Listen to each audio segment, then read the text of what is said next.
There is a tree that grows 15 feet in just 1 year.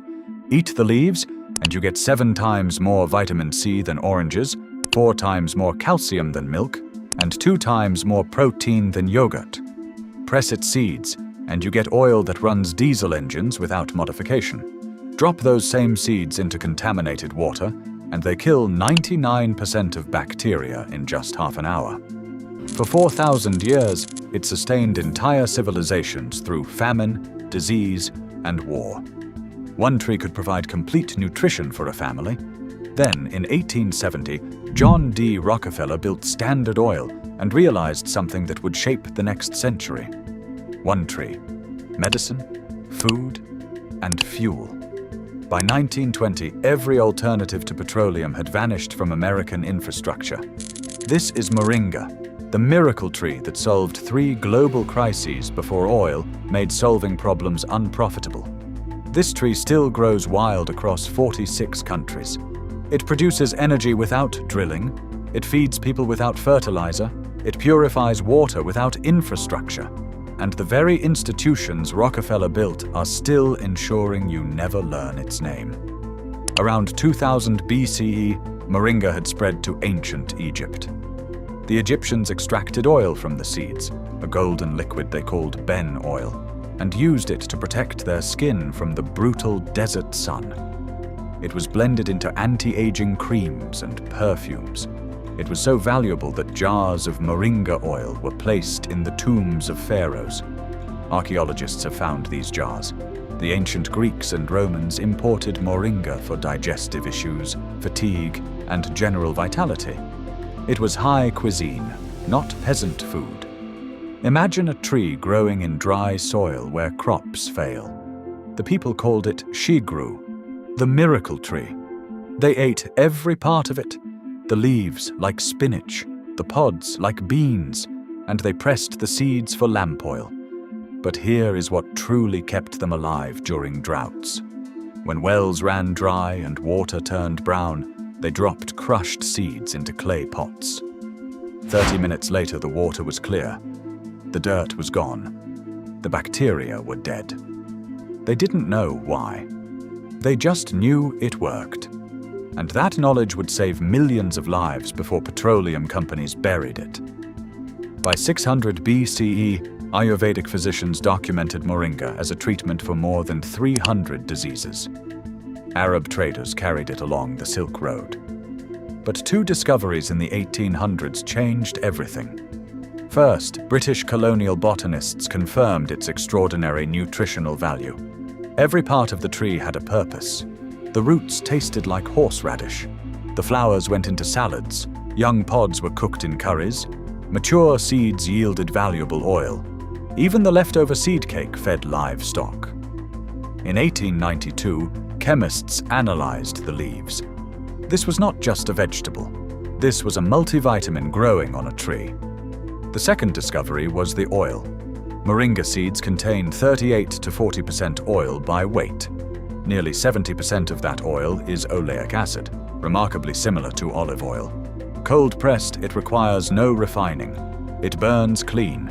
It produces very little smoke, and it doesn't freeze easily. At the 1900 Paris World Exhibition, Rudolf Diesel demonstrated his new engine. He did not use petroleum. He used peanut oil. Diesel wrote in his journal, "The use of vegetable oils for engine fuels may seem insignificant today, but such oils may become, in the course of time, as important as petroleum." Researchers began testing other plant oils. Moringa worked, cottonseed worked, sunflower worked. But what happened next would erase nearly all of them from history for an entire century.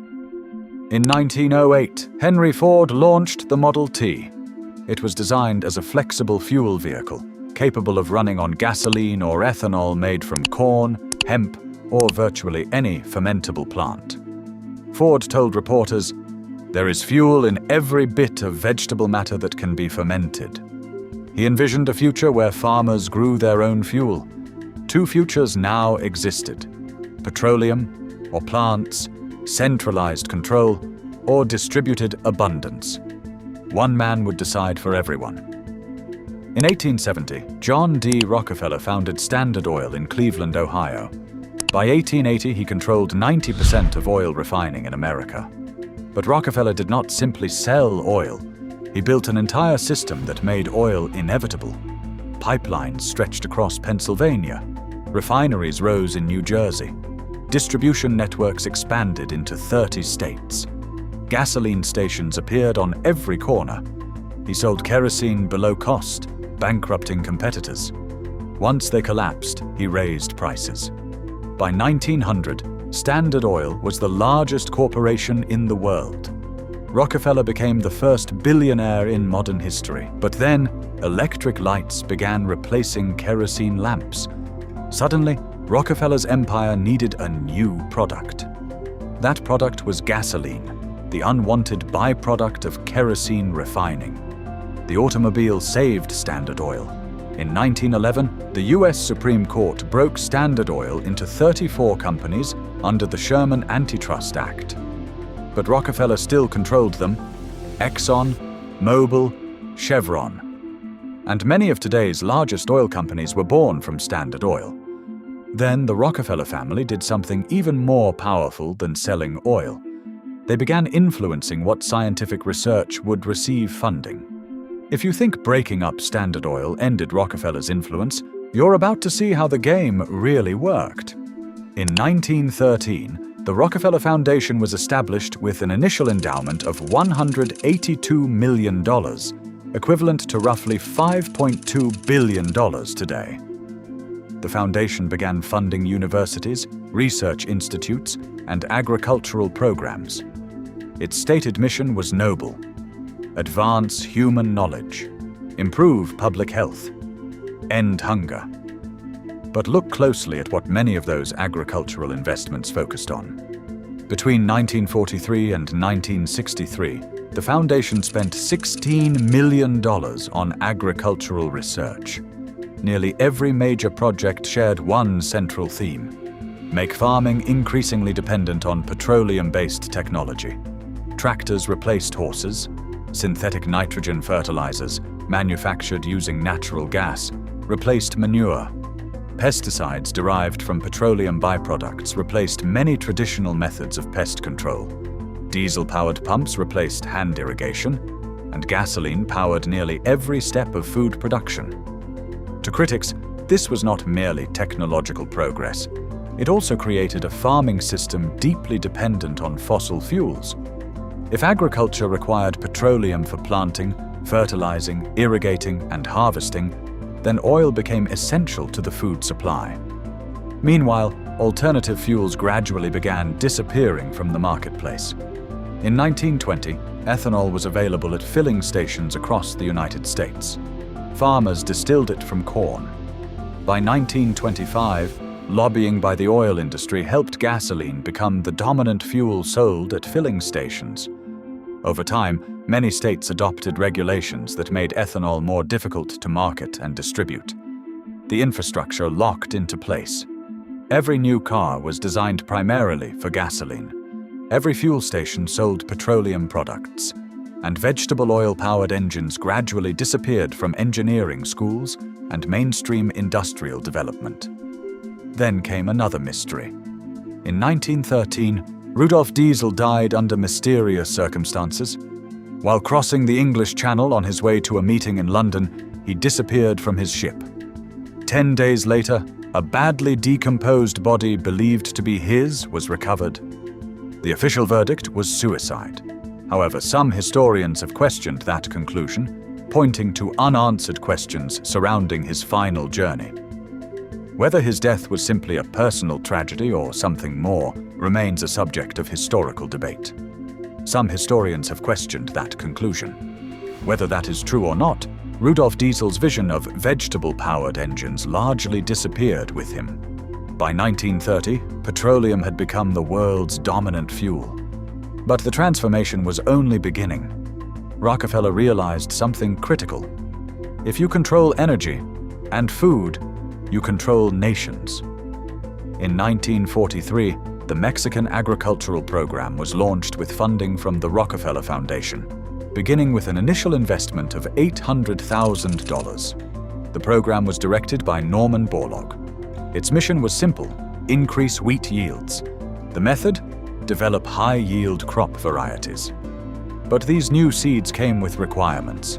They depended on synthetic fertilizers, petroleum-based pesticides, and diesel-powered irrigation. This model eventually became known as the Green Revolution. Between 1960 and 1990, the Rockefeller Foundation helped export this approach to India, Pakistan, the Philippines, and many parts of Africa. Governments were encouraged to adopt industrial agriculture. Traditional farming systems, many of which relied on trees like Moringa for nitrogen fixation, nutrition, and drought resilience, were increasingly viewed as outdated. Millions of acres of diverse agricultural landscapes were converted into monoculture fields of wheat and rice, heavily dependent on petroleum-based fertilizers, pesticides, and irrigation. In India, the government launched Operation Flood in 1970 to modernize dairy production and agriculture. Foreign aid was often linked to investments in tractors, fertilizers, and pesticides. In many regions, moringa trees were cleared as land was converted for hybrid crops that required continuous irrigation. A similar pattern unfolded across parts of Africa. International Monetary Fund loan programs encouraged countries to adopt industrial agriculture. The World Bank financed projects that replaced many traditional farming systems with export crops such as cotton, coffee, and cocoa, all of which relied heavily on modern agricultural inputs. By 1980, many countries that had fed themselves for centuries had become increasingly dependent on imported food, fuel, and agricultural chemicals. According to this interpretation, Rockefeller's vision was complete: create dependency, extract wealth. But here is the part that may surprise you. While all of this was happening, scientists continued studying moringa. Think about it. Roche spent decades and millions of dollars developing industrial processes to synthesize vitamin C. Meanwhile, moringa leaves naturally contain more vitamin C than oranges. Merck built an empire on synthetic vitamin D. Pfizer manufactured iron supplements. Moringa contains more iron than spinach.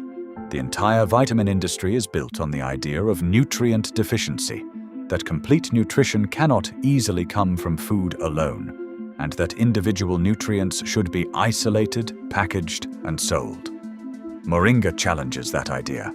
One tree, complete nutrition, no prescription, no patent, no profit margin for pharmaceutical companies.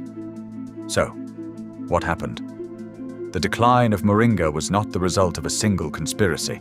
It was economics. First, the patent problem. You cannot patent a tree. You cannot claim intellectual property over a plant that has been cultivated for more than 4,000 years. Pharmaceutical companies built fortunes on patents, exclusive rights to sell a molecule for years at monopoly prices. Moringa offers no such opportunity. Second, the processing problem. Moringa leaves degrade rapidly after harvest. Their vitamin content begins to decline if they are not processed quickly. That makes moringa less compatible with industrial food systems that prioritize long shelf life and long-distance shipping. Synthetic vitamins, by contrast, are chemically stable. They can sit in a warehouse for years. Third, the taste problem. Fresh moringa leaves are naturally bitter. Pharmaceutical companies invested in making synthetic vitamins more appealing, coating them with sugar and compressing them into easy-to-swallow pills. Moringa required traditional preparation methods that demanded time, knowledge, and fresh ingredients. Fourth, the standardization problem. A pill contains a standardized dose. Take one tablet, and you get exactly 500 milligrams of vitamin C. Moringa is different. It is a whole food. Its nutrient content varies depending on the soil, the season, and the way it is prepared. The pharmaceutical model demands uniformity. Moringa is nature. But perhaps the deepest reason is this. Moringa does not generate recurring revenue. You buy a moringa tree once, you plant it, it grows for 20 years, and it keeps feeding your family. You never need to buy it again. A vitamin pill is the opposite. You take one today. Tomorrow, you need another. Next week, the bottle is empty. You go back to the pharmacy. You buy more, again and again, for the rest of your life. This is not simply about health. It is about business models. And so, while Roche, Merck, and other pharmaceutical giants were spending billions to synthesize individual vitamins, funding university research, and lobbying governments to fortify flour and milk with their products, Moringa was left on the margins. By 1942, 1/4 of Americans were taking vitamin pills. By the 1950s, the vitamin industry had become a permanent fixture at the dinner table, while Moringa was dismissed as an obscure tropical plant with little commercial potential. But here is the part that should make you stop and think. The vitamin industry built itself by creating a problem that did not need to exist. In the early 1900s, food processing, canned goods, white flour, and polished rice stripped nutrients from the food supply. People became deficient. The pharmaceutical industry responded, not by preserving traditional whole foods, but by synthesizing the missing nutrients and selling them back. Moringa could have solved this. One tree in every backyard, one handful of leaves in every meal, complete nutrition, no deficiency, no industry required. Instead, we got fortified breakfast cereals and multivitamin pills. The same pattern repeats today.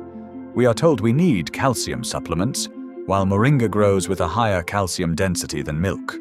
We are sold protein powders, while moringa leaves contain complete amino acid profiles. We are prescribed iron pills, while moringa outperforms spinach. You can grow moringa in a pot. You can grow it in poor soil. You can harvest the leaves, dry them, grind them into powder, and add them to smoothies, soups, or teas. You do not need a prescription. You do not need a pharmacy. You need a seed and sunlight. The taste is earthy, somewhere between spinach and matcha. The story of moringa is, for many people, a story about how economic systems often reward products that can be manufactured, packaged, and sold, while naturally abundant resources receive far less attention. Growing moringa today can be seen as an act of self-reliance, a reminder that some of the world's most nutritious foods have been growing in nature for thousands of years. It is a chance to reconnect with knowledge that many traditional cultures passed down for generations. The tree still grows, the knowledge still exists, and every time you plant a moringa seed, you help preserve that knowledge for the future. If this story opened your eyes, subscribe to the channel and hit the bell icon.